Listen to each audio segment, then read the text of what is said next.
Right, let's do another part of this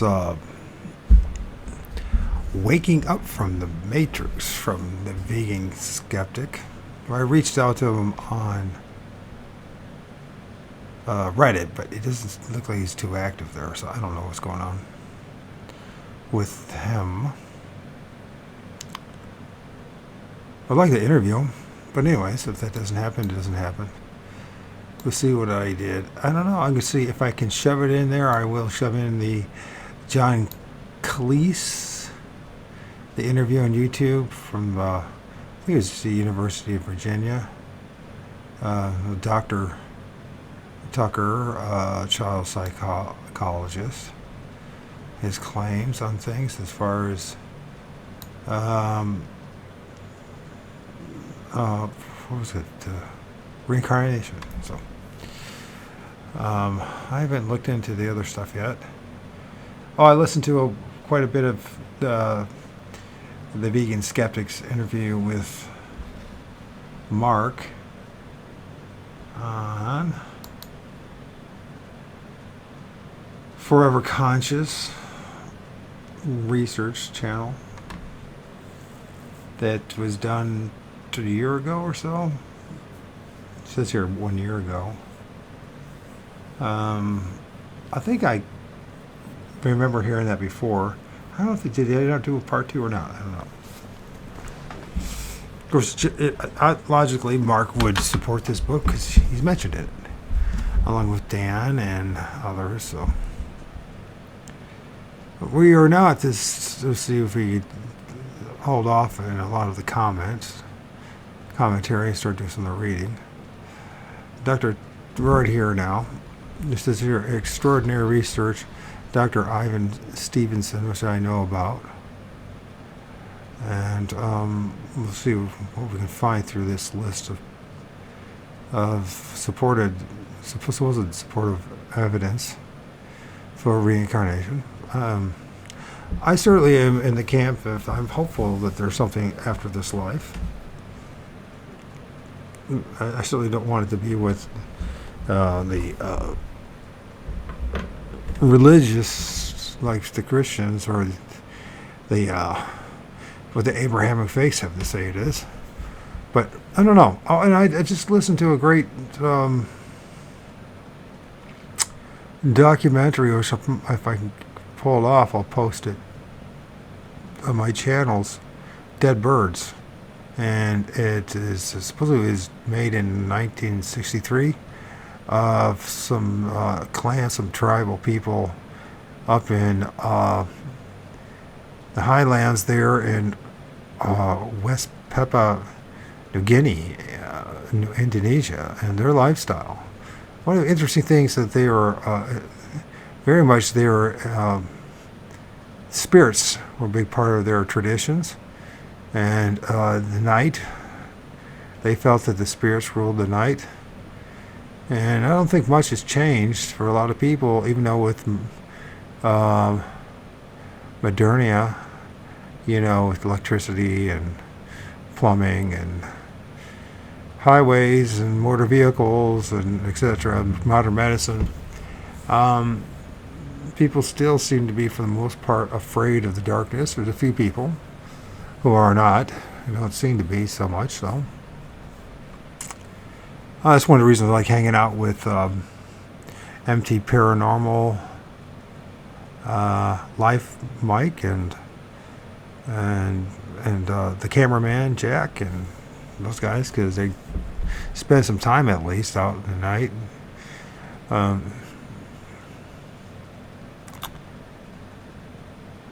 Let's see what else. I don't know if it's true or not, but JT says he's going to be spending some time out in the woods by himself, 3 a.m. It's part of some kind of rituals he says he needs to do, which I hope he does. I hope he does it. I think everybody should do it. So, anyways, I myself need to do it.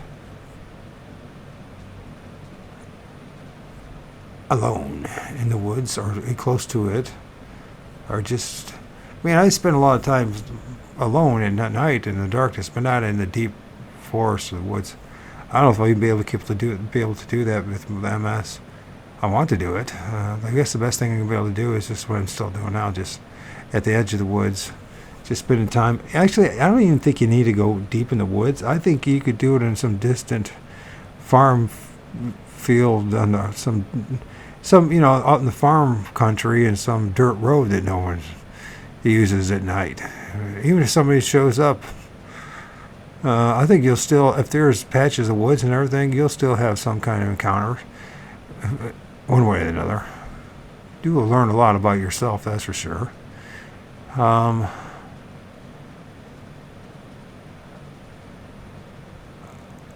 You won't have the same experiences if you're set in a patch of woods. I don't think you have to go like deep in the mountains or in virgin forest to do it too. I think a patch of woods. I mean, if you had an acre of wood somewhere, I think it would be sufficient, to be honest with you. So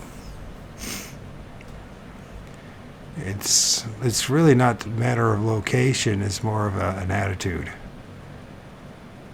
and a desire to face the dark night of your soul and the fears and you're at the unknown. And I think that's one thing that I don't see guys like Mark talking about, or this guy talking about, or Dan talking about, and that is the dark night of the soul, and that rituals experience of being in the darkness by themselves. Now, I don't know if they have done it or not, but I don't hear them talking about it. So that's one big thing that's I find amiss in the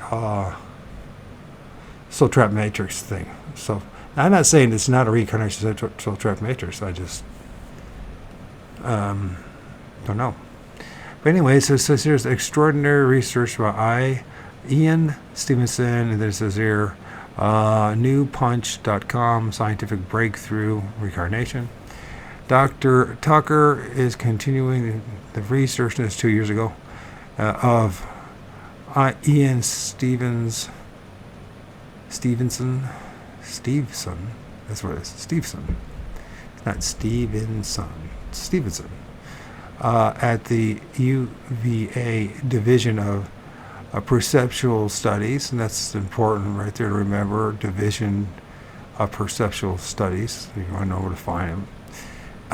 Focusing on children who report memories of past lives. In 2005, he published an overview of his research titled Life Before Life. Did I read that one? I can't remember. Maybe I will. Have to remember that one.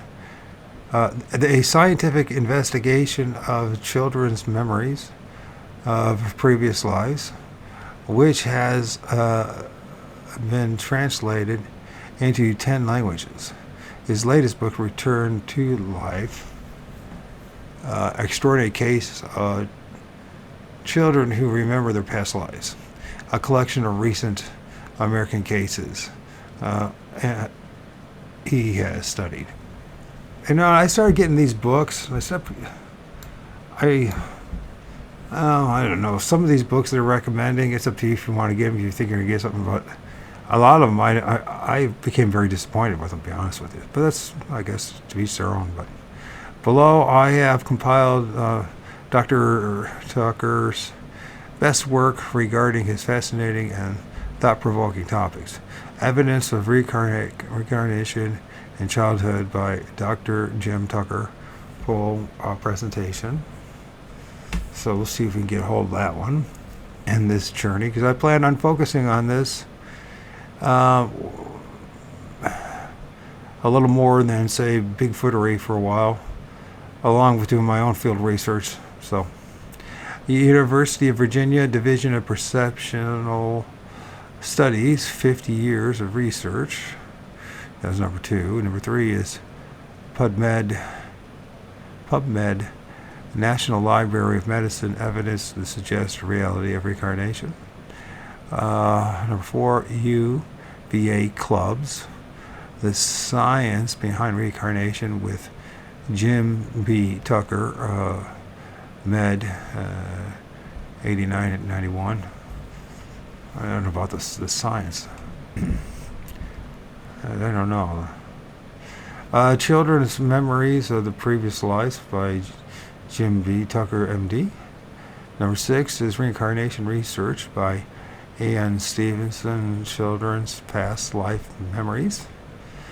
Number 7, Children's Past Lives Reincarnation Documentary, Real Stories. I think that do I have that? I think I'm on that right now. Something. There's one thing, Real Stories. Can children remember their past lives? Real Story full documentary. Children's Past Lives. That's about a 40-minute one.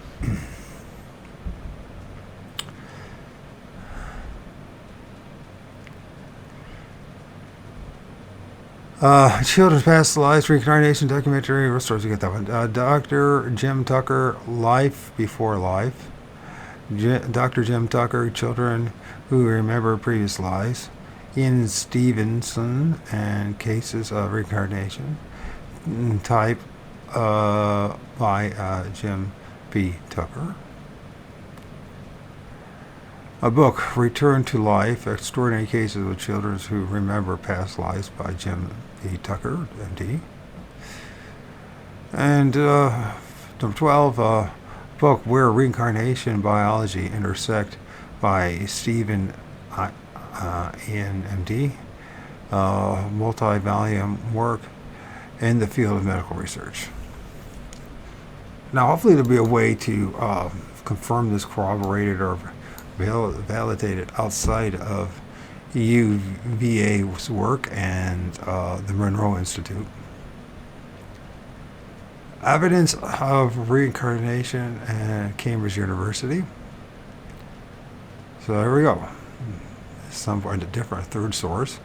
There are significant numbers of well-documented cases of the following general kind. At the age of 3 or 4, a child starts to make claims about his past, which clearly do not correspond to anything that has happened in his present life. He claims to remember living in a certain place, doing certain things, being with certain people, and so on. It is then found that these memory claims fit the life of a person who died shortly before the child was born. That's an interesting bit of information. Shortly before. So somebody dies shortly before the child is born. This claim also has certain character traits, interests, and skills which correspond closely to it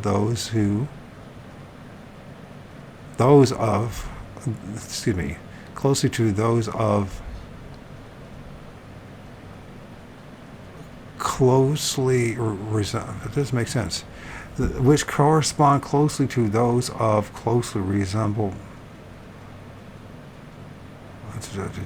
Okay, maybe that's what I'm doing wrong. No, what am I doing wrong here? My apologies. So it corresponds with those closely to those the one who died, and perhaps the physical characteristics which, such as a birthmark or wound, which closely resembles the characteristics of early individual. Dr. David Cockburn. Then it says here, of course, the www.cambridge.org.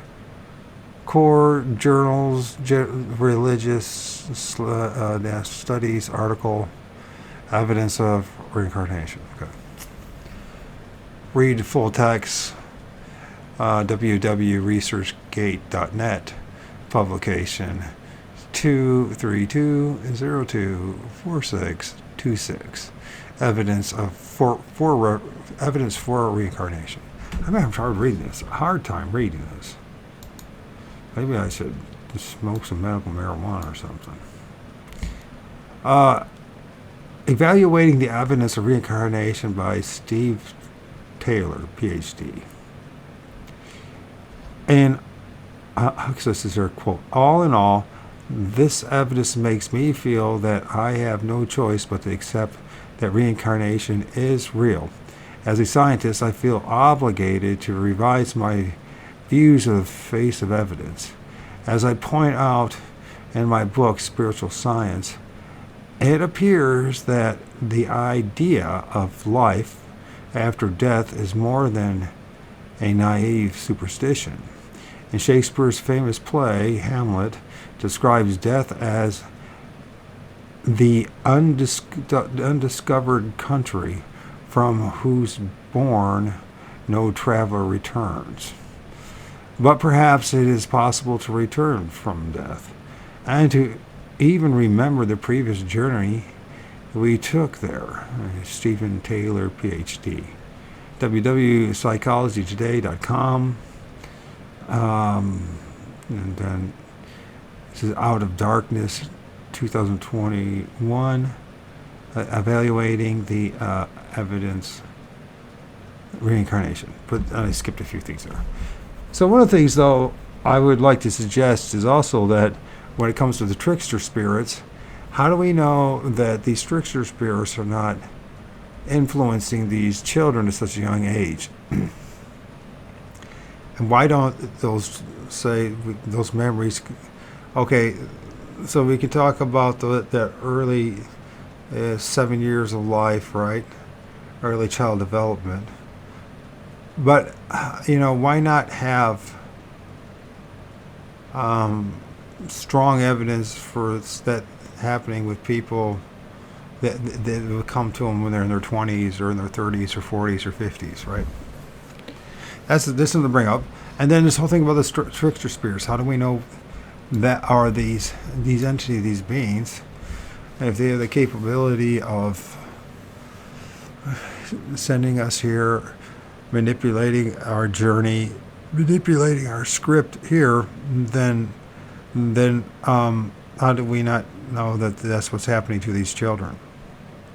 In other words, these children are having these near-death, this reincarnation and experiences, but are they real? How do we know they're not the influence of from something outside of themselves?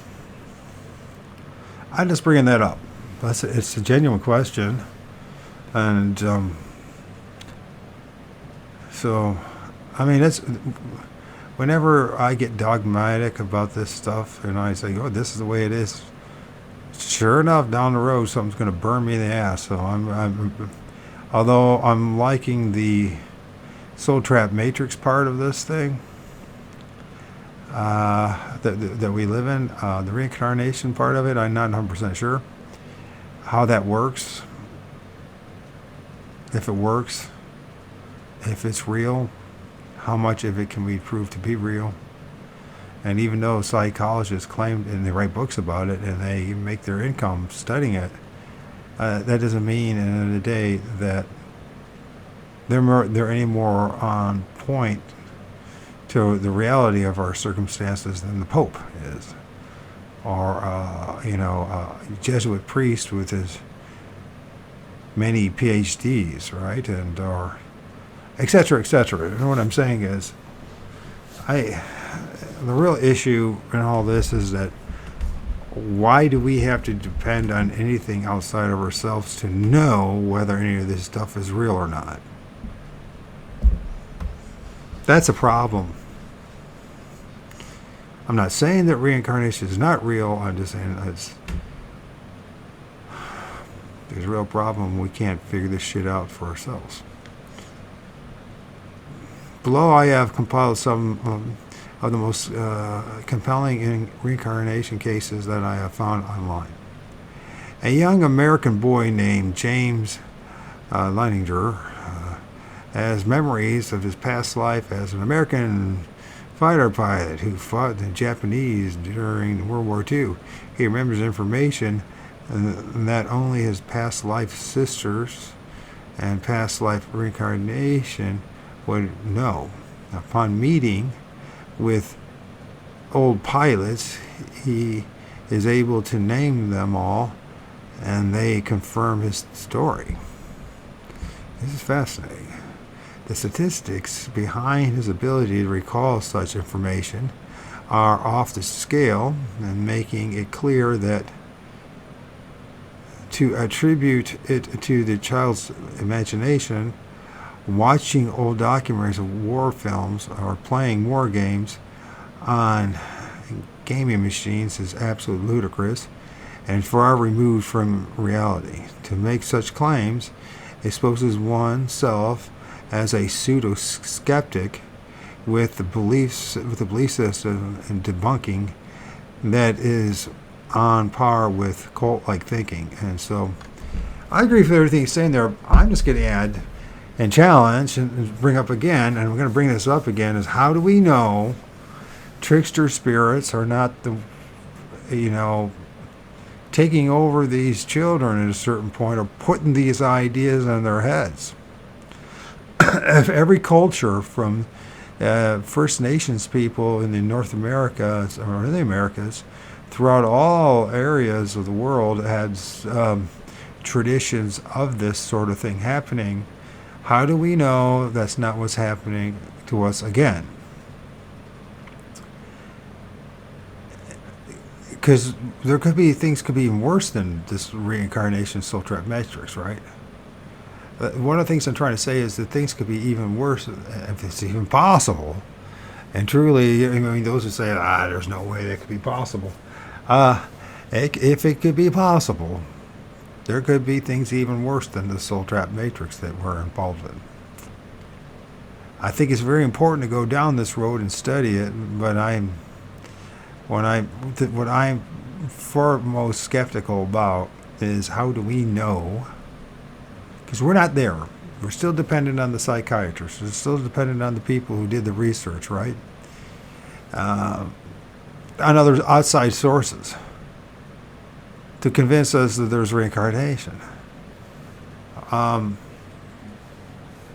then and even those, and I'm not knocking Mark. I'm not knocking I don't know, it's a vegan skeptic. Some guy, I guess he's from Turkey originally, and now lives, at least he was 2 years ago, living in Canada. I'm not knocking him. I'm not knocking his, but I am questioning his the dogmatic kind of, this is the way it is type of thing, And everyone says the same thing. Everything. It's just, well, don't believe me, do your own research, right? Everyone says that about everything. And then you do your own research, and then you realize, shit, there's no evidence there ever was a Jesus, period. And that the Bible is 100%, Roman propaganda. And that, there's no evidence for any of the stuff in those books. And then you start looking into the other ancient texts, and you realize that's the case. And then you start looking into other fields of scientific endeavor or inquiry, and you find out that there's hardly any evidence for what they're claiming. And so, I'm going to really plug hard on this, not push back on it, but really, this next couple of months, I'm really going to study a lot about this reincarnation thing, and if there's any gaps, I'm going to bring it up. So, just so that we think, because like I said, once again, how do we know that these children are not being manipulated by the same forces that are manipulating us? For whatever reason. Why did Joseph Smith all of a sudden have a vision of these beings and these entities, and it convinced him to start a whole new cult? Was that all made up too? Could have been. Or was it real? Could have been. That's how this shit show works. Just like, you just don't know. So here's his one, reincarnation proof, James Linegar's case. The boy proves he was a pilot 80 years ago. Nobody believed him, but the story was confirmed. And I'm not saying, once again, that that did not happen, or that he did not have memories of it. And it's easy to say, well, snicker and say, wow, what do you think where it came from? Well, let's think a little bit here. Once again, could have been the same forces that are fucking with us right now that fucked with that poor kid. What if some other, they put false memories in him? I mean, what I mean by that is the story, you know, all these characters never really panned out to be like the real people and the real events, but it was shoved into his head, right? Shoved into his soul. You might ask, well, why would they do that? Well, why would they do with everything else that they've done to us? You know what I mean? Including Luce. You know, why imprison us? Why deceive us? Why put us in this shitty meat suit? Why put us through all this stuff? You know, to generate Luce. Isn't there a better way of going about things? Apparently not. And we just don't. We have no idea what's on the other side. We really don't.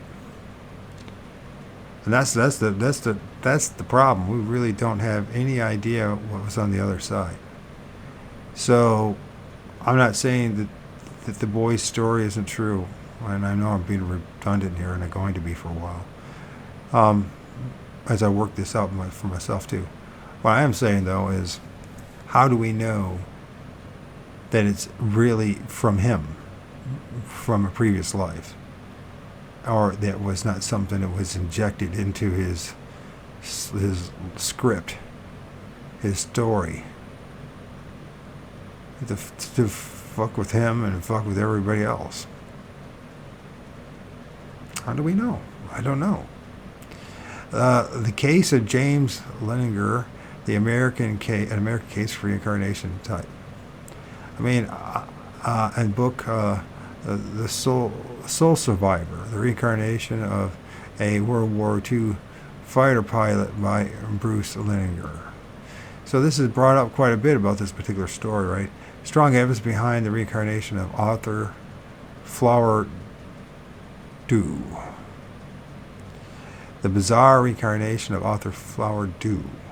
A reincarnation of the strange cases of James author Flower Dew. So a lot of these things that are in blue, these are things that I am going to do my own research, and if I can, I'll share it with you too,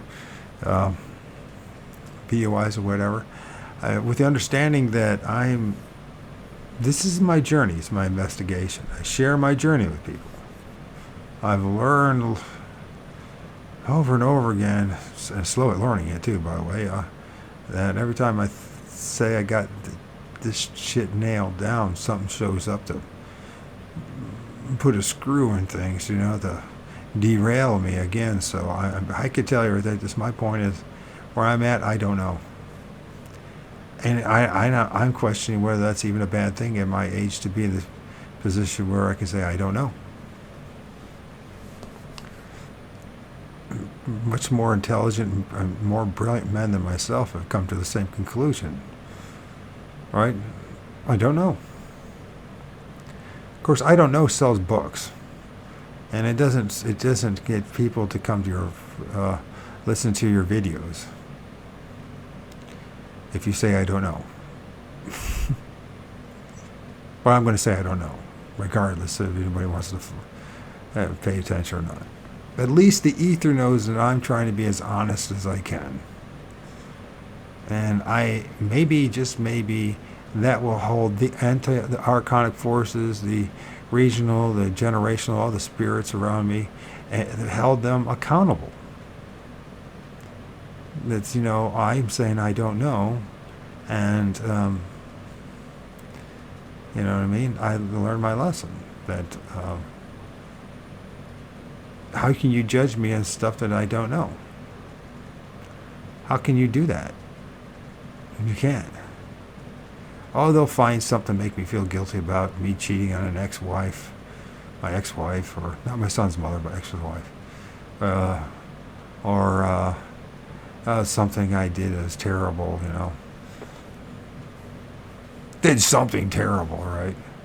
Like everybody else does, right? It's always the same bullshit.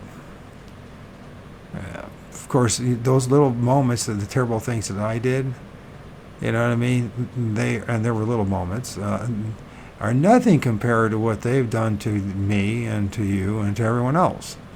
Here. And they say, well, plausible, how do you, they can't have any plausible denial of things. They all know what I went through and what I did.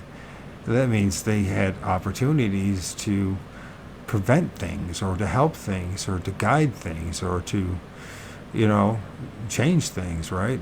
If they're omnipresent, omnipotent.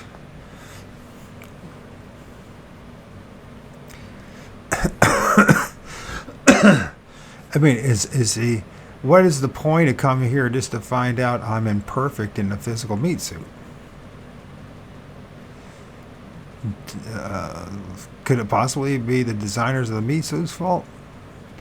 I mean, the buck has to stop somewhere, and it can't always be on me or on you, the individual. It has to be on what's going on around us and the greater forces, right, that could do something.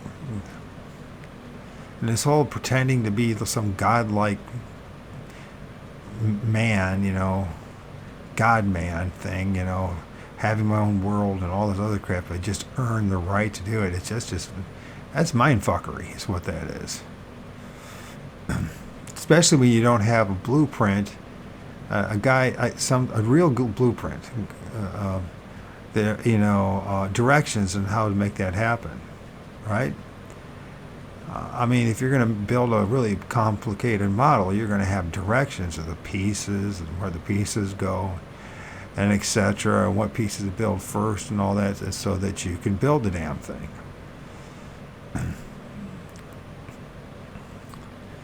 And if there's error, then at some point, I mean, you could say, well, shoot, your fault. You're just too stupid to figure it out. Maybe so, but who put me in the meat suit and damaged my brain so I was too stupid to figure this shit out? It's always, the buck always goes to something else than what the force that's around us, or forces that are around us. They seem to, no, we didn't do anything wrong. Of course not. It's you. You dumb animal, you did everything wrong. That's like blaming a squirrel for being a squirrel. It's like, you know what I mean? Does anybody in the right mind believe for a moment that, you might not think, you might be thinking straight. Maybe you're one of these people who have squirrels for pets, and they run around in your house, and they shit in your house and piss in your house, and they, make a mess out of your house. You know what I mean? And you go, well, and you yell at the squirrel for being a squirrel. I mean, whose fault at the end of the day? Is it the squirrel's fault for being a squirrel? I don't think so. Is it your fault for putting them in the environment that they don't belong in? Yeah, that's your fault, right? And the same thing you go to with these entities. Is it our fault that we were made to be human, Homo sapiens? And if so, how can that possibly be? You know what I mean? And then you look, well, look what your guys are doing. You're supposed to be stewards of this place. And you're like, this is the same as the scenario I just gave you, right? Blaming the squirrel for being a squirrel inside your house and chewing on your wires and crapping everywhere and making a mess. And what do you expect human beings to do? They're going to be what you designed them to be.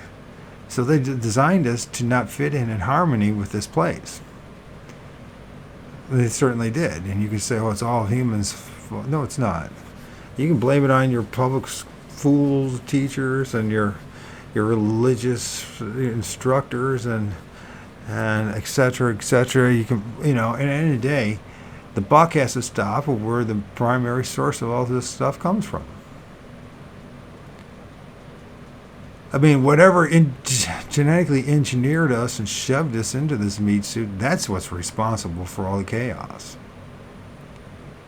And that's not me in any way saying that we obfuscate our own responsibilities in this world, but we're very limited in what we can do about anything. And predeterminism is a real force. freedom of free will is very illusion. It's an illusion. It's not. It's illusory. It's like if I had free will, I would not be in the situation and have the life that I have. Well, it would be even worse. Really, it would be even worse. Well, I mean, whoever designed this shit show really did a damn shitty job. So, you know, from bad to worse, is that there are options? Once again, it's this choice of the least of evil of two evils, right? You know what I mean? This guy's not as evil as the other guy. They're both evil, and they're both going to screw you. But what the hell? To take the guy that's going to be more merciful in the way that he's going to violate you. You know what I mean? I mean, come on. So, anyways, back to this reincarnation thing. So, Shantai Devi, a girl who identified her previous life family.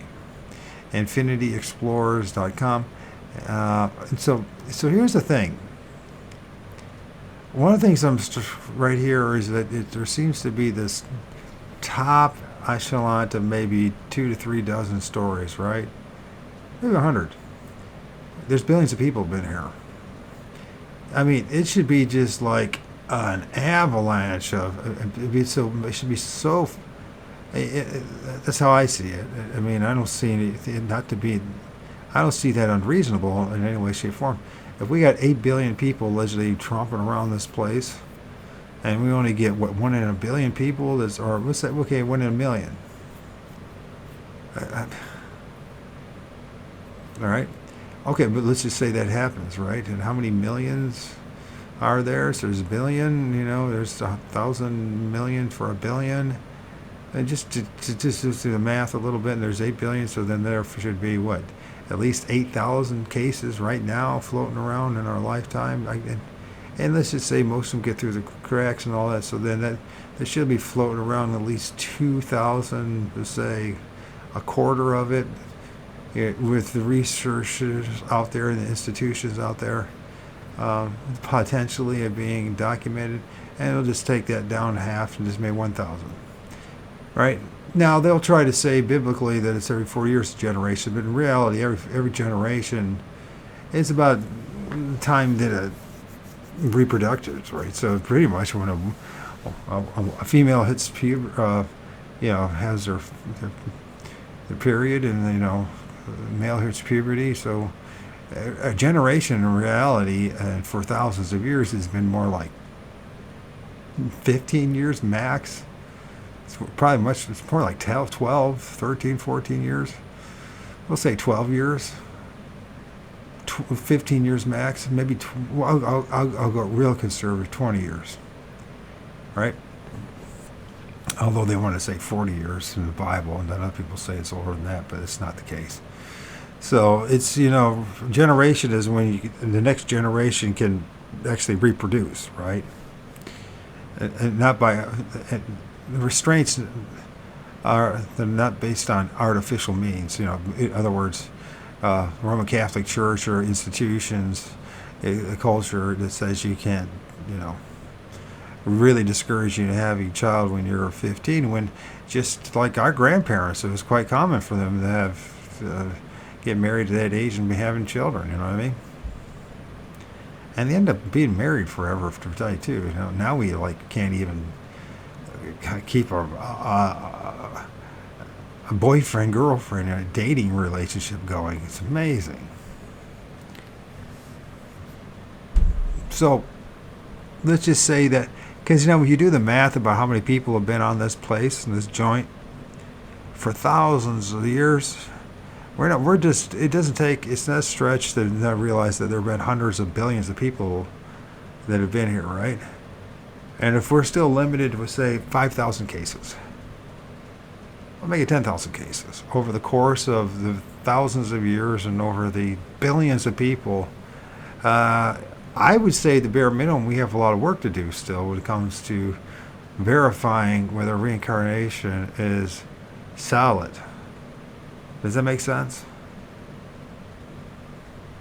So in other words, we don't have enough data to say definitively this is the way it is.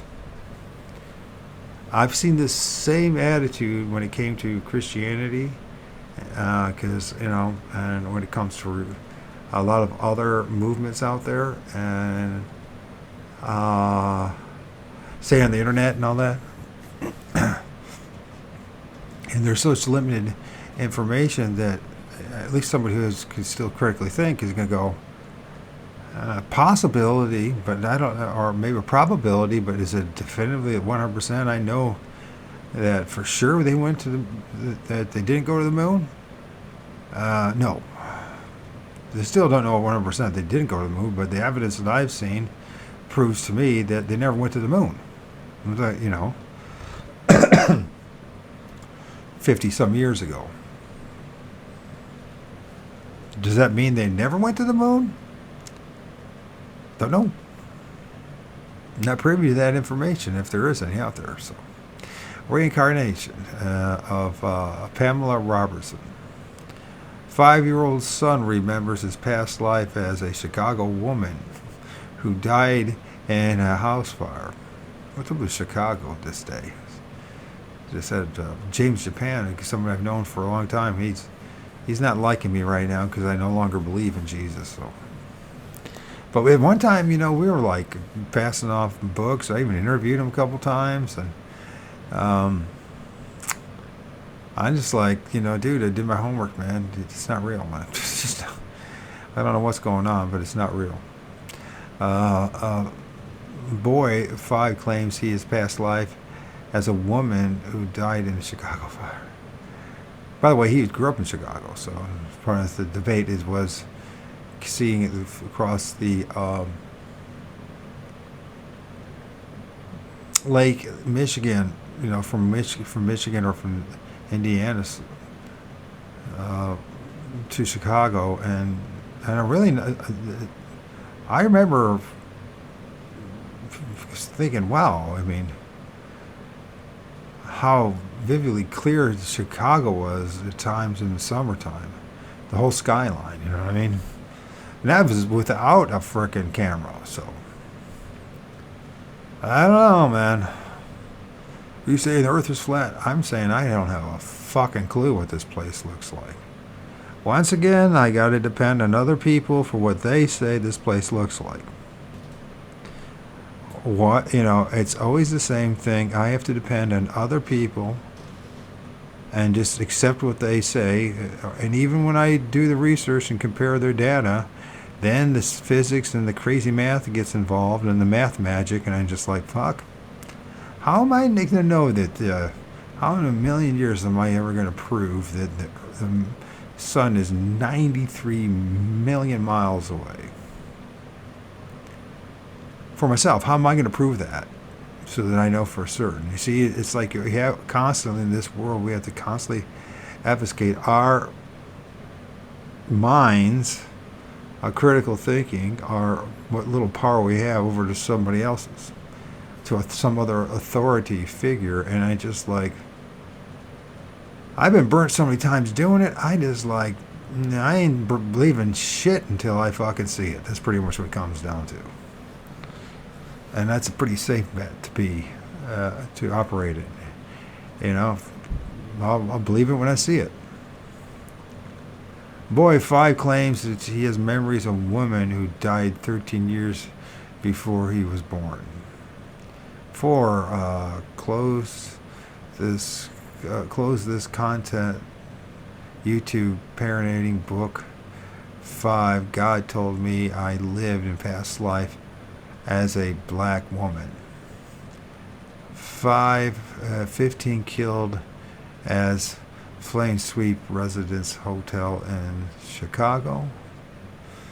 Reincarnation, Lou Gehrig.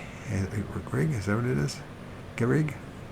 Mother is so convinced that her 8-year-old son is reincarnation of Lou Gehrig.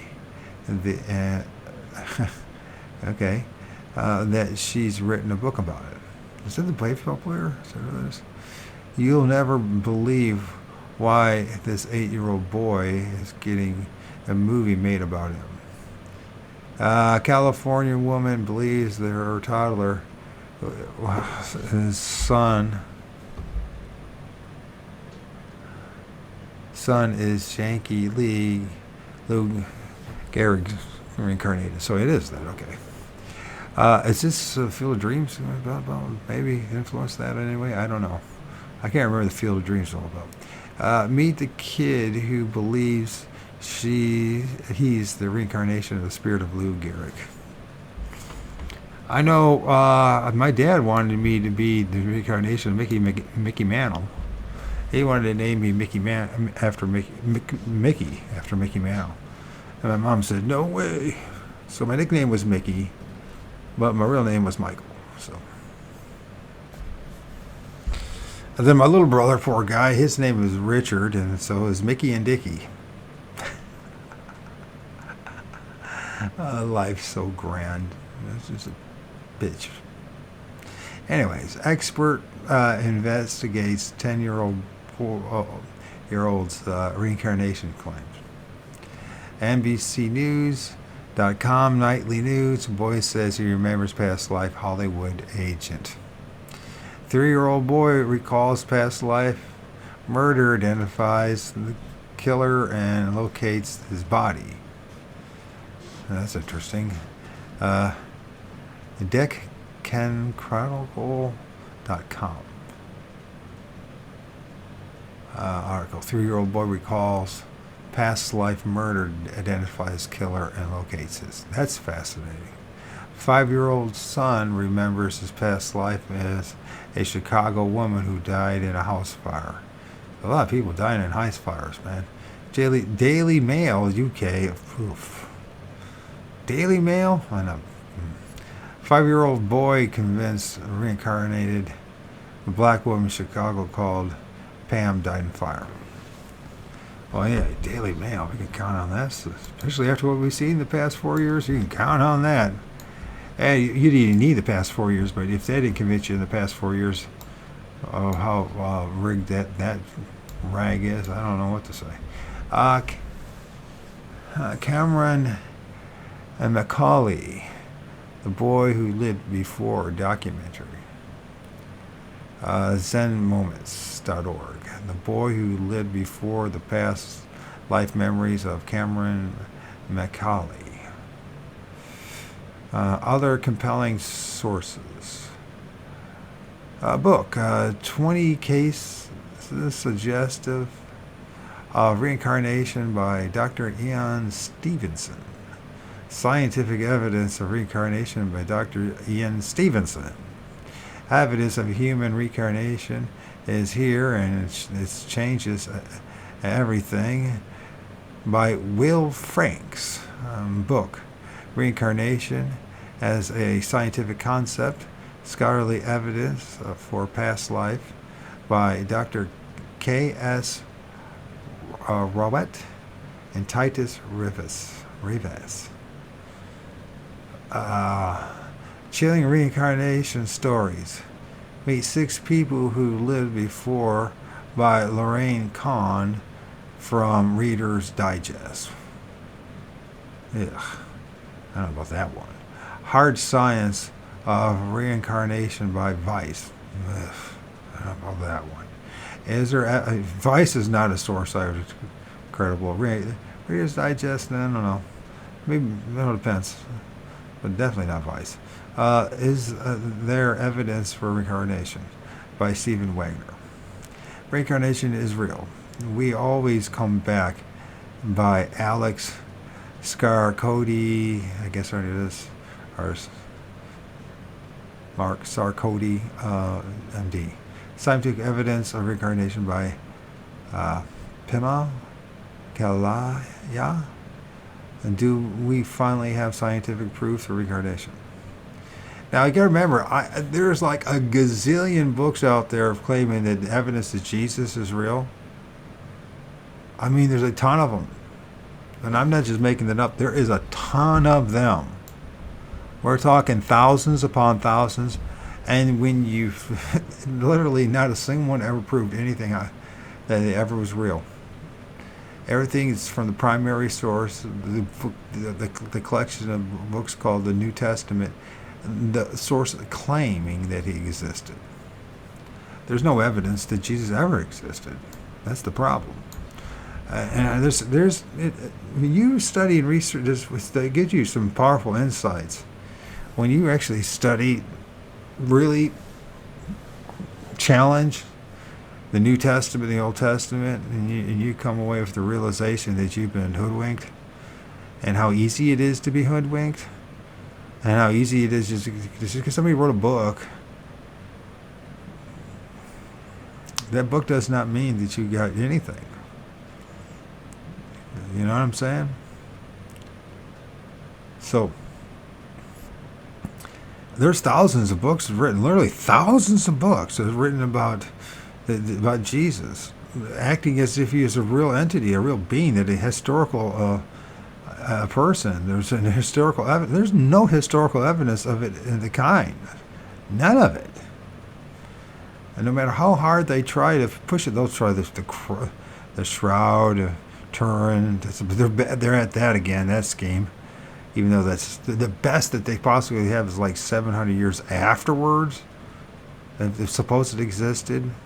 Of course, the collection of the books, we don't have any early writings of anything earlier than the 4th century A.D. when it comes to Jesus, first of all. And they'll say, well, what about stuff like the Dead Sea Scrolls? The Dead Sea Scrolls has nothing to do with Jesus. Nothing in the New Testament at all. So there's nothing about a Jesus in there. And they'll say, well, what about, what I should say too, what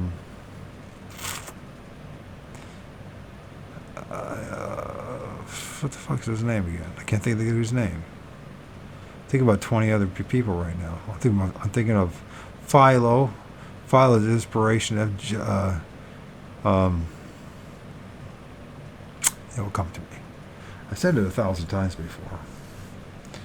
The Jewish historian who is connected with the Titus, the one who sacked Jerusalem, and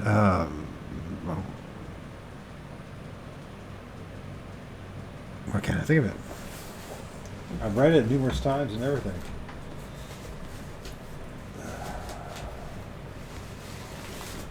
Josephus, that's what it is. I didn't have to. I just had Josephus. So Josephus, there's no even that of the Christos and that the character. That's clearly was added by Christians. The Christians at 400 A.D. when they finally realized there was really nothing out there that talked about Jesus. Period. The Miracle Man. Especially when you realize when Jesus kept on saying over and over again that he was coming back in their generation. Now they're really having problems. And, and what they've made is, that, these billions of people have been lying about it. Well, apparently it's not that difficult. If the inner circle, as long as they know what's going on, and as a way of holding each one accountable, it's just like the mafia. What holds the mob together? Is it the truth, or is it how do I say this? It is the truth. Those in the inner circle know what's really going on, right? Right? And the perpetuating the lies, the deception, the deflecting that truth, keeping people from actually knowing the truth, right?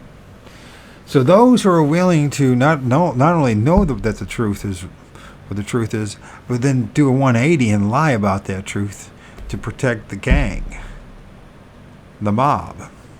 And religion is the same thing. And it's that mob mentality is found in science and every other walk of life. So,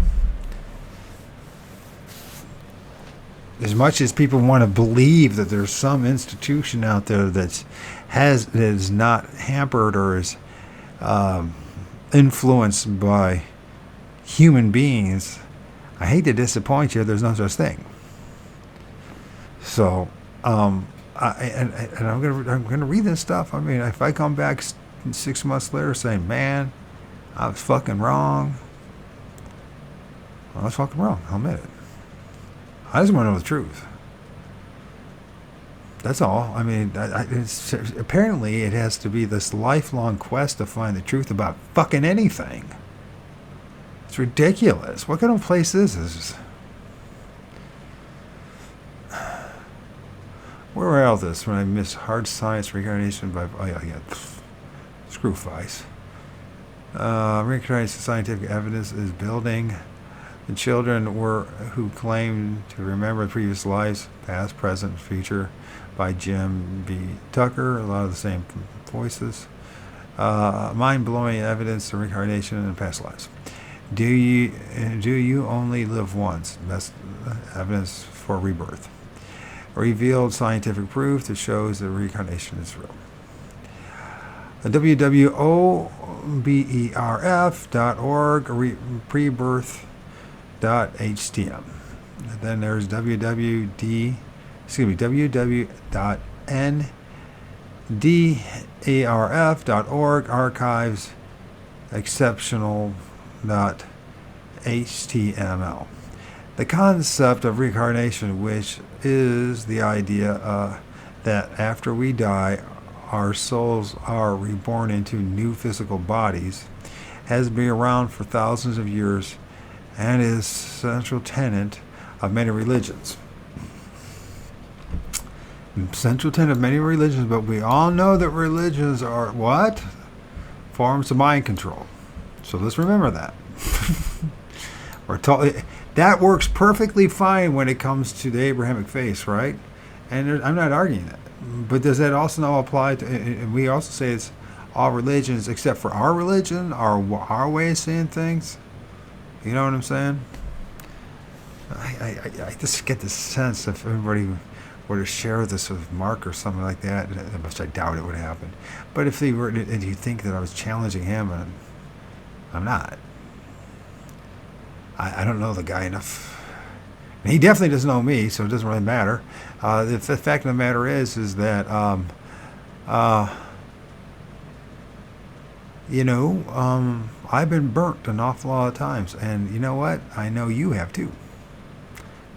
I know that because of my own research. You don't even have to commit it. I know you've been burnt. So, then we have to just, step back, and, because there's thousands of cases of people saying they've seen Jesus or been healed by the power and the blood in the name of Jesus. Did you know that? Thousands of them. Thousands of them. I mean, do we believe any of that? No. Should we believe in any of that? Blindly? No. Should that be the same? Then should we be blindly believing that a handful of books and researchers who claim that and that the thousands of years people talked about reincarnation is true? I wouldn't say so. Just because culturally and for many cultures they believe in reincarnation, that once again doesn't mean there's some trickster spirits or the same entities that fucked with us and brought us here in the first place wouldn't fuck with you about that too. Right? I mean, it could be even worse than we can even imagine. The high probability of that it is, if there is something after this life. From compelling cases of past life memories to the research conducted by the experts such as Jim Tucker at the UVA Division of Perceptual Studies, it is clear that there is more to our existence than what can be explained by science alone. The concept of reincarnation offers a unique perspective on life and death and provides an opportunity for us to explore the possibility of a deeper spiritual connection with the universe. For some reason, I can't just stop thinking about the show last night or 2 nights ago when... Was it last night? Or I can't remember now. It must have been last night. With Mark, or Wednesday. It was Wednesday. Anyway, with, Forever Conscious Research Channel, and him gets 15,000 subs. And the question was meditation and how to meditate, and everybody was stumbled. I mean, I just was listening to it. It's like, I've seen this before in other places and other walks. Stumbling on it. Well, how do you meditate?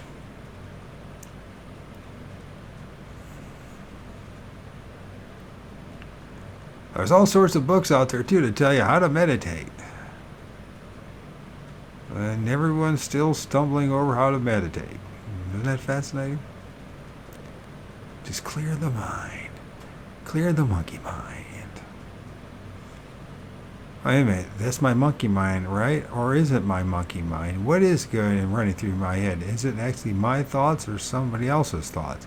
How come I need to clear my mind, and why do I need to be centered and not think about all the other stuff? It's like the more you really, it's like, okay, so now I have to become this Zen master in order to get to the other fucking side. And not only that, I have to be this master, this Buddha, Zen master, this Tibetan Buddhist. I got to be the better than a Dalai Lama to get to the fucking other side and get past these entities. Seriously? Well, that ain't gonna fucking happen. And that ain't gonna happen. Nobody else that I know is gonna have that happen. I mean, we can't even keep that maintained for fucking 5 minutes. And we can't even do that for I doubt if the average person can do that for fucking 30 seconds, let alone 5 minutes. And as far as these Zen Buddhist masters, and they can magically levitate and float all over the place.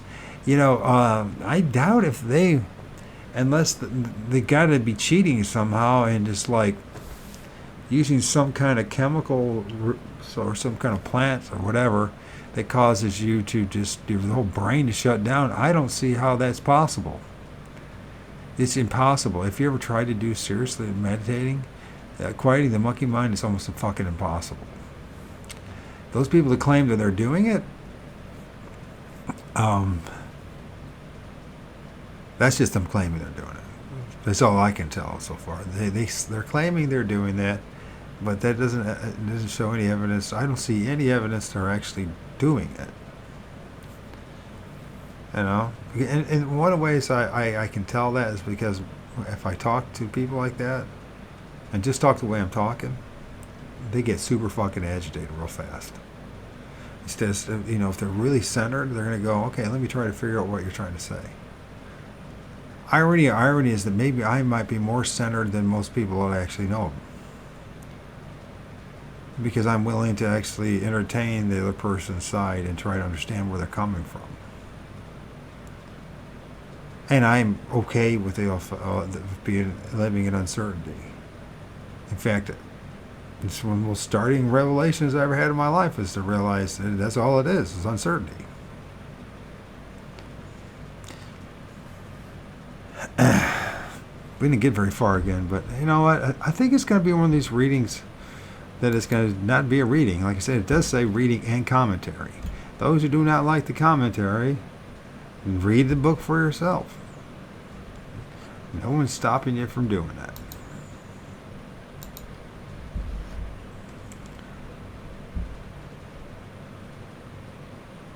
I don't know how these people find the time to read these books without having any interruptions, or not having themselves interrupt things and ask questions and question. Anyways, my apologies, and I think, although I don't see how they got. Anyways, let's get back to this. So we're talking about these, Jim Tucker, the UVA Division of Perceptual Studies. And then it talks about this comes to the strongest evidence of reincarnation. Researchers such as Dr.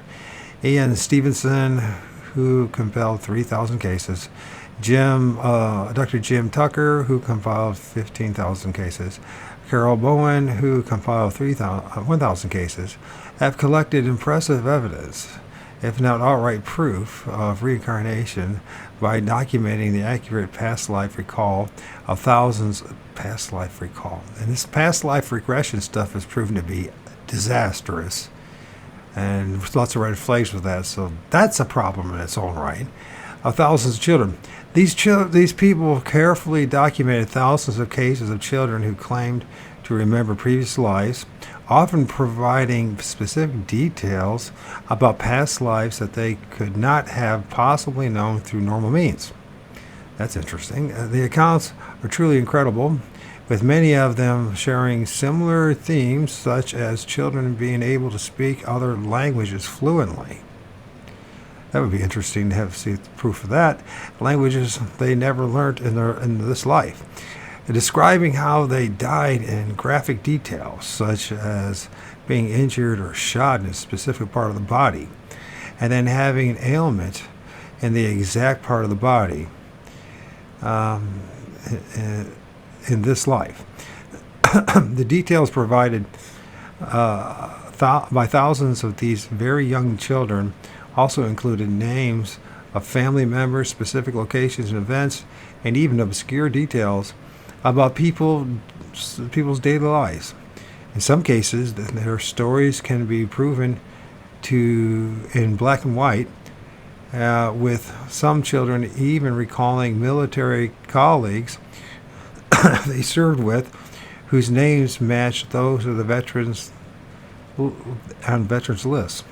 I also consider the occurrence of birthmarks in children that correspond to locations of fatal wounds in the past lives to be a fascinating piece of evidence that supports the idea of reincarnation. This particular phenomenon is extensively discussed in the book Where Reincarnation and Biology Intersect, author Dr. Ian Stevenson, for those interested in further exploring this topic. Well, maybe we'll look into that, and we'll see how much, is it just a few cases, or a few hundred cases, a few thousand cases? What do we got going on there? Researchers of the University of Virginia Division of Processual Studies have conducted numerous studies on children who claim to remember past lives, and have found that these children often display personality traits and other characteristics that are consistent with the person they claim to have been in their past life. In most of the cases of reincarnation, the child claims to be someone who is not related to their current family in any way. And genetic memory cannot explain these cases. Genetic memory refers to the idea that they may inherit memories or traits from our ancestors on a genetic level via DNA, which could help explain why some people seem to have an uncanny ability to do things that they have never been trained to do, such as speak a foreign language or play a musical instrument. How this theory alone cannot account for the specific details of many reincarnation cases. For example, in such cases, a child may remember the name of the past life, their occupation, and details about their family that are not shared by the current family. These memories may be so specific in detail that it is difficult to explain them simply in genetic memory. Additionally, some of these cases involve memories of events that occur after death of the person the child claims to be, which also cannot be explained by genetic memory. But, as I brought up, what if these entities themselves are screwing with us or screwing with the kids as well? I'm just bringing that up. This is a possibility. Furthermore, there are cases where the child has physical characteristics, birthmarks that match their deadly wounds. These cannot be explained, but that still doesn't make any freaking. Just think what they were saying there. Why do that? If it's a new meat suit, why have that? If it's a new meat suit, why the birthmarks? I'm sure they asked that question, right? Surely he's going to ask that question. because that makes no sense. There's no logic in that. Why the birthmark? Do you know what I'm saying? I mean, I'm not saying it's not so, but it makes absolutely no sense to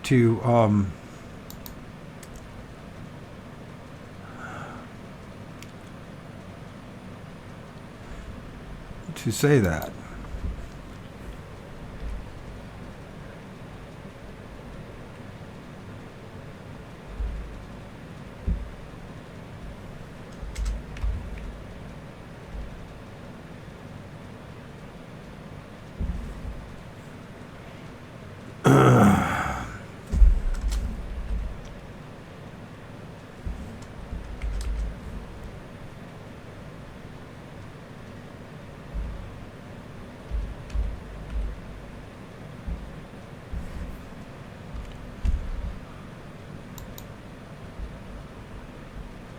Let me share this with these guys. I got distracted again.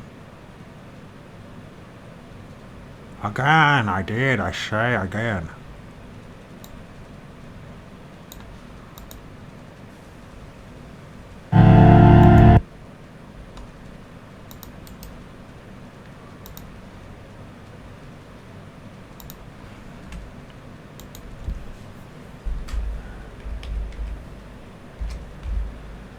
Here's a good listen.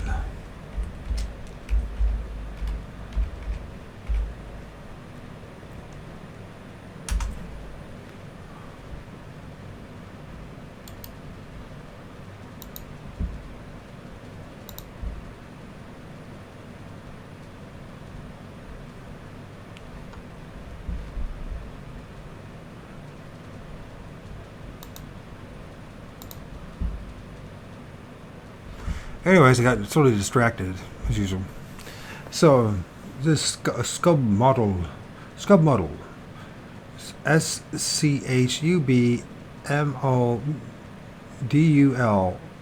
name of the band. I think it's a German band. They got some great albums. They just Lost in the Kelp Forest is their latest one they just released. Excellent album. If you're driving or you just want something just in the background or something to keep you awake, excellent stuff.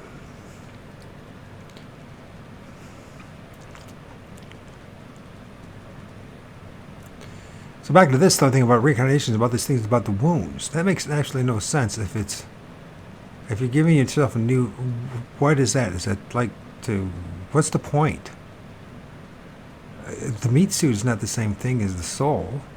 It's not the same thing as our entities on the other side. So why? That part makes no logical sense at all. And they might have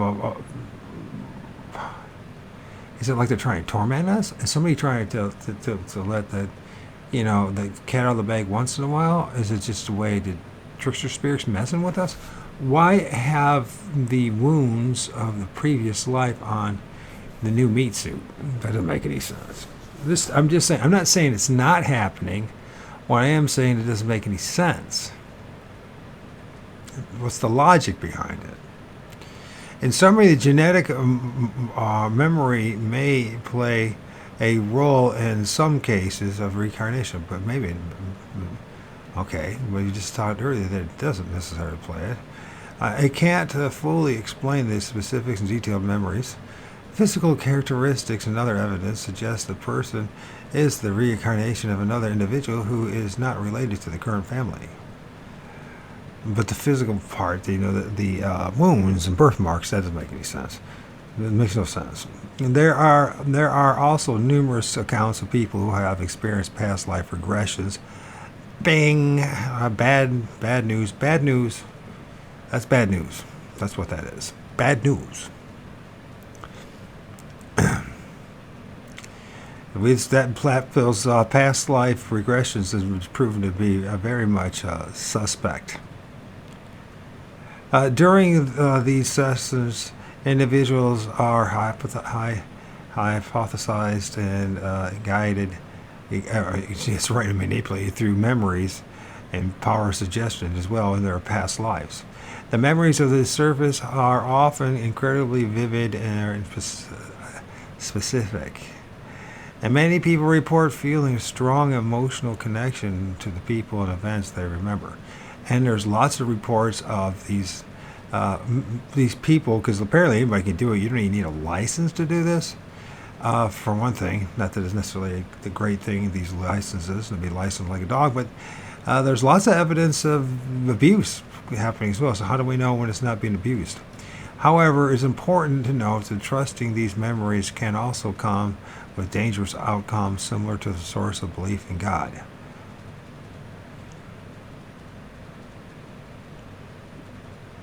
There you go. I also delve into these topics in the detail later on. I imagine about belief in God. Overall, the evidence of reincarnation is simply too strong to be easily dismissed. Too strong to be easily dismissed is not the same thing as 100% not fuckery going on. Okay? That's just want to bring that up. I want to believe in this. I do. I want to believe in something that's real. I don't want to just believe in something. I want to know something. I just don't want to believe. So I'm not just being a jerk here. So while there will always be many skeptics, and rightfully so, who refuse to even examine the concept, like my older self, the weight of the evidence strongly suggests that reincarnation is real and meaningful phenomenon that deserves further study and exploration. It definitely deserves more further study and exploration. Absolutely. Absolutely.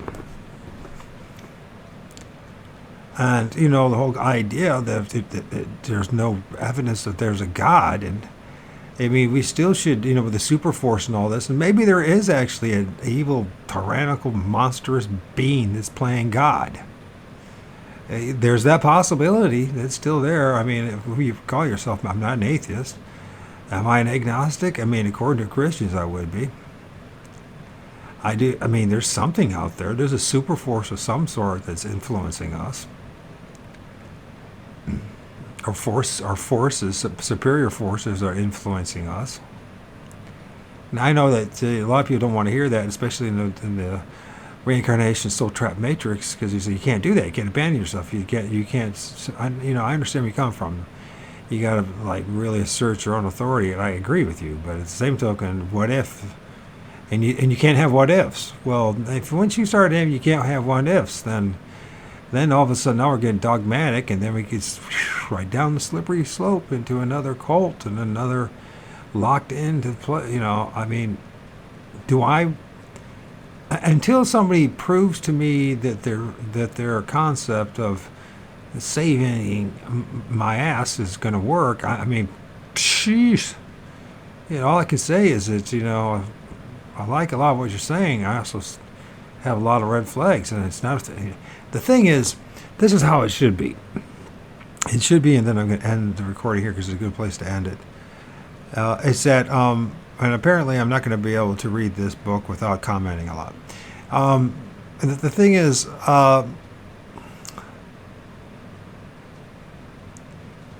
this whole thing about, I'm going to assert my authority. I'm going to have my intent. I'm going to know exactly what I want. It sounds really good, right? It sounds really damn good. And I think in life you should do as best you can to be your authentic self and try to really. But part of that requires a lot of being a skeptic, right? Just you see, we are labeled skeptics. If we're not believing in the dogma or the agenda that person's trying to promote, right? Now, we're not so much a skeptic if what we're challenged to is something that other person wants us to actually challenge or agrees in us challenging it. Then we're just challenging it, right? We're just questioning it. So, I mean, the labels that have been thrown out here, there, and everywhere is quite shocking. If we cross the board, and I know we're trained to do that, so I'm going to give him a break. Vegan skeptics. I don't think he's necessarily means to be a bad person or just exploiting the situation. I don't think so. In fact, I'm grateful he wrote the book. That they put the time in to do it. He's the first one. They're one of the first to do it, right? I'm grateful for the other guys too. They made me think outside the box. But that doesn't mean I'm not going to be led into another box. I mean, I'm going to still follow him. Even, I mean, and I'll still follow Mark. Even Mark would say from, not to say he would do it, but let's say he decided, that he wanted me to F off. He didn't want me around because I'm asking these questions. I would still follow him. I might not be following as much because I would realize that there's something seriously wrong with the person and the message and the combination of the two. But, that doesn't mean I'm going to hate the guy or dismiss that what he's saying has some value to it. I mean, you know, Mark is a human being like I am too. He's flawed. He's just like I am, mentally and physically and every other freaking way, in his own way, right? He's got Lyme disease. He's admitted that. And I got MS. That will affect you in how you do things. As far as meditation goes, you know what? I'm not going to abuse myself too hard when it comes to meditation. When it comes to the stage of MS that I am, no, I'm not going to do that. You know what I mean? I just, I've done all the work I possibly can. I'm still walking in short distances, and the reason why you hear the fan all the time is because I have MS. I mean, I can't turn it off without dying, turning into a marshmallow. And so, it is what it is. I mean, I'm sorry. I mean, does that affect my thinking? It certainly does. But does it also affects a lot of other things? And one of the things is like meditation. And even when I didn't have the quote-unquote MS, it still affect, meditation is not something easy just to do. To do. You understand? I mean, and then how much time do you really want to meditate? And what is meditation to you in the East and what meditation is in the West are two different things, by the way. So some people will say that, meditating, thinking about the name of Jesus and what Jesus done for you in the world and all that, and going over and over, they call that a form of meditation. Where in the East, it's like clearing the mind of all thought. I think it's a combination. I don't know, whatever works for you, but, definitive answers, it's clear that no one has the definitive answers. Am I knocking the whole idea and Mark's approach to the whole thing? No, I'm not at all. I hope it works and he comes back and let us know. Well, let's people know that it actually does work. You know what I mean? That would be nice. In the end of the day, we're all grabbing at straws, shooting in the dark, shooting from the hip, and I just don't think it's that bad of an idea to be honest about it. And as far as the, I've heard enough as far as when it comes to reincarnation that it makes me think, that there's probably something truly to it. But my question is, how much of this is the real deal and how much is just more fuckery going on? After all, we live in a realm where there's just pretty much fuckery going on, right? So, and then all of a sudden in that fuckery, they're going to give us, if you search and finally give the answer, and it'll be some 5-year-old that's from California that had that's going to be, probably that's the way this place works, right? But it's going to be some kind of nonsense like that. But, why can't I have that reincarnation explosion, of revelation? And why can't you have it? Instead of depending on other people and other cases, it's kind of like the same thing. Why can't I have a real personal relationship with, said Jesus, and really see amazing miracles happen and healings and that kind of stuff, or God or whatever it may be? If it's real, why can't I have that experience myself? What's wrong with me? And it's always some excuse why I can't have it. Why you can't have it. And I'm just saying, mean, I know Bigfoot's fucking real because I've seen Bigfoot. People laugh at me all day long. I mean, that's how this Fortean journey works, right? I know that there's entities and it's connected with the trees and there's spirits and things that look like humanish like or kind of humanish like hooded beings and all that because I film it. It's not pareidolia. And I know you could do that too, and you could do your own research. I mean, the odds of you actually doing that are slim to fucking none. I mean, there's there's only a handful that are really doing it. There's a lot of people pretending to do it, and there's a lot of people who do it once in a while, but to really do it, I mean, it's a lot of work and it's not very glorious, and it's just a piece in the puzzle. It's a drop in the bucket as far as the information. Is there these interdimensional beings? Seems to be. Are we an interdimensional being? Possibly. I don't think. My problem is that it should be so vividly clear to me and to everyone. Why do I need to astral project or have an out-of-body experience to have these things? Why does there always has to be some kind of condition, some kind of thing that I must do? Why can't it just, they know, okay, spirits, you're around, entities, beings, familiar spirits, you know what I'm asking for. Why don't you freaking reveal the truth to me instead of playing fucking games with me? And while you're at it, stop playing games with everybody else. We got enough damn problems down here, and then we got to figure out this shit on top of it, whether reincarnations is real or not, based on a few thousand very persuasive stories. I mean, the problem is, and I'm pretty confident that neither Mark, Dan, nor a vegan skeptic went around and interviewed these thousands of people, or probably didn't even interview dozens of them. I mean, from the case files, right? How about just dozens of them? How about hundreds of them? I mean, and I'm not knocking them, but that's, confirm it solidly, you know what I'm saying? I mean, find out for yourself that it's really true. I mean, because once again, we're obfuscating our own critical thinking and judgment. I mean, we know this place is a giant screw job. It's nothing but lie upon lie upon lie upon lie upon. But now we finally found the truth. Thank God. Now we found, and I put my money on it that's not going to happen. I mean, it's just not going to happen.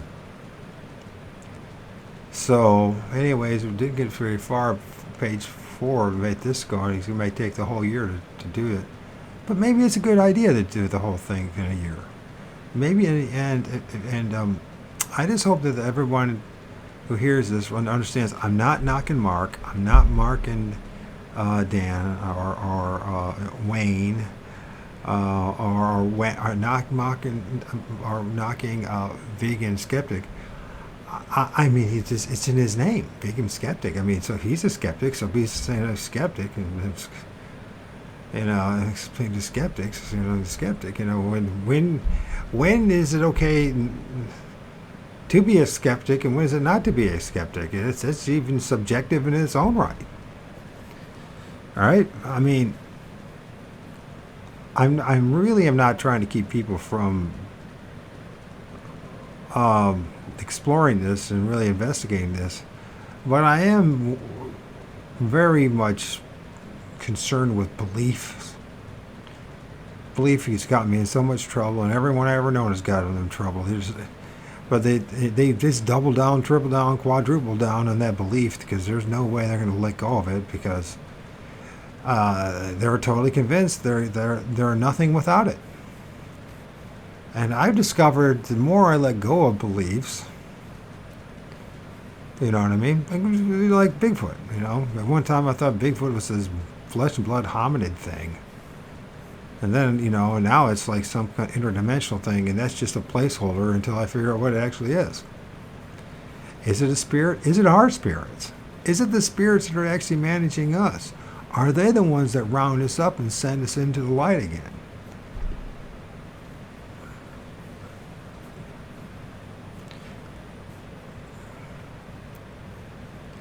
Some people think that Bigfoot's their savior, is close to be something that's like a demigod. In other words, it's nothing but a fucking nightmare. So you see, nothing is consistent. The only thing that's consistent in this life is the inconsistency.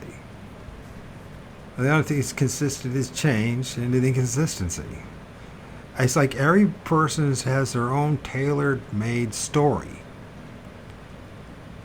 And we want it to fit in a nice, tidy box, and everyone else goes, yes, yes, I agree, yes, it is the truth. And I'm just like,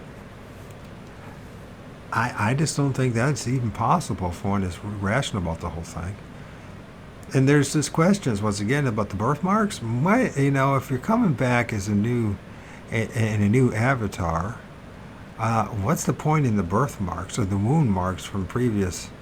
What's the point in that? That makes no sense. It's new avatar, right?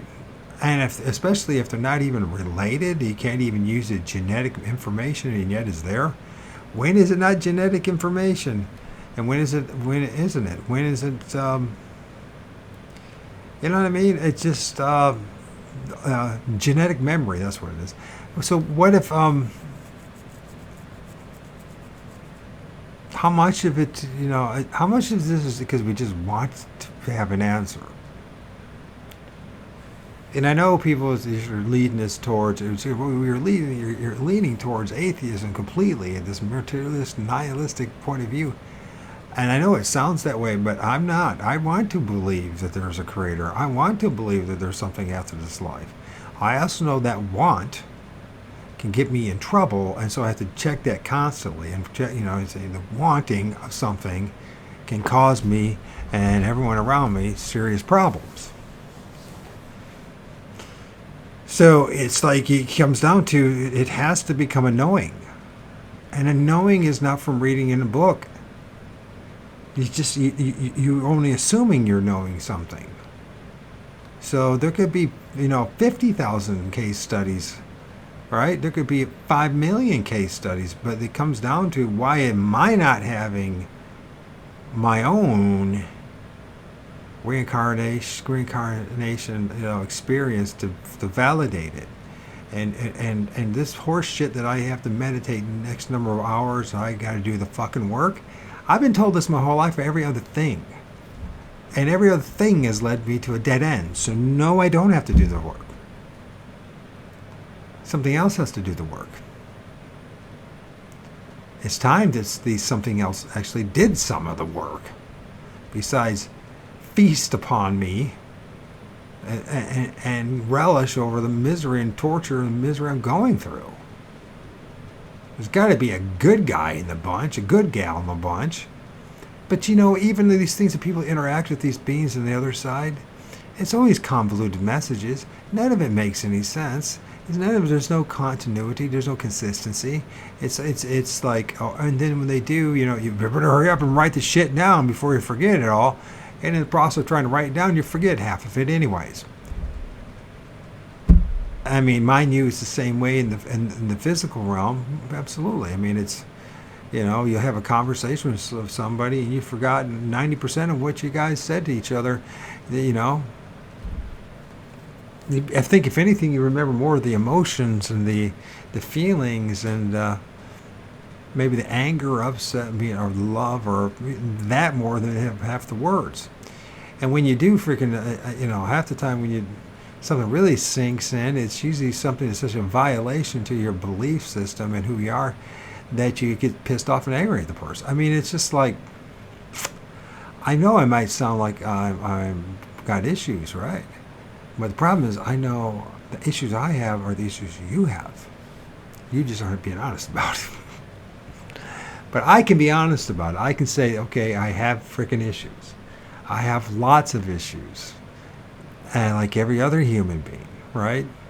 And I can accept and embrace the uncertainty of this place. And I can embrace and accept the fact that there's high probability when it comes to these kind of issues about where we came from, why we're here, and where we're going, that is just speculation on steroids at best. Really, I mean, it's not intended to make. I'm not trying to I'm kind of getting fat. I've been eating too much chocolate. Anyways, I gotta stop that. Um, it's not my intention to attack the person. It's just the message. And I know when we attack the message, the messenger feels like they're being attacked, but it's really not the case. I'm not really after what other people. I'm not trying to expose anybody, debunk anybody. I just wanted to know the fucking truth. I mean, this is where I'm at in my journey, right? It's got to this point where either this is reincarnation, soul trap matrix is legit, or there ain't nothing that I have found so far that is. That's where I'm at. It could be that that's not legit either. I mean, the odds are against it. That in reality it's not legit. What do you do about that? Anyways, so I just spent like how many hours? I spent nearly 4 hours so far to get the first 14 pages, but if it's nothing more for everyone else, it's probably not doing you a damn good for me. That's very cathartic. It's getting me to think about stuff, and it's getting me to question about things and to see where I'm at and all this stuff. You know what I mean? Because I mean, I'm captivated. I'm captivated by what Mark is saying in his channel, right? Yeah, I'm captivated what Dan says. I mean, some other things makes a lot of sense. But then there's other things that are just like, what? That don't make no sense. Birthmarks and wounds don't make any sense at all. There's no logic at all in that.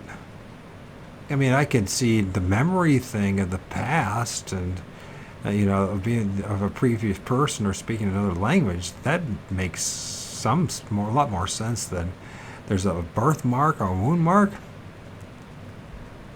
What's the point in that? I mean, you're in a new meat suit. Seriously, what's the point in that? Is they just playing games with us?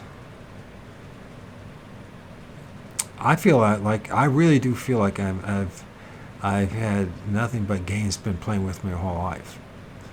Doesn't matter where it's coming from, and either you go along with these games, which some people seem smart enough to be able to do. Obviously I'm not smart enough to do any of that. So, anyways, it's part 2 of Waking Up from the Matrix by Vegan Skeptic, and I hope it encourages you to read it and you think of stuff and maybe you find pros or cons in it and let me know. So.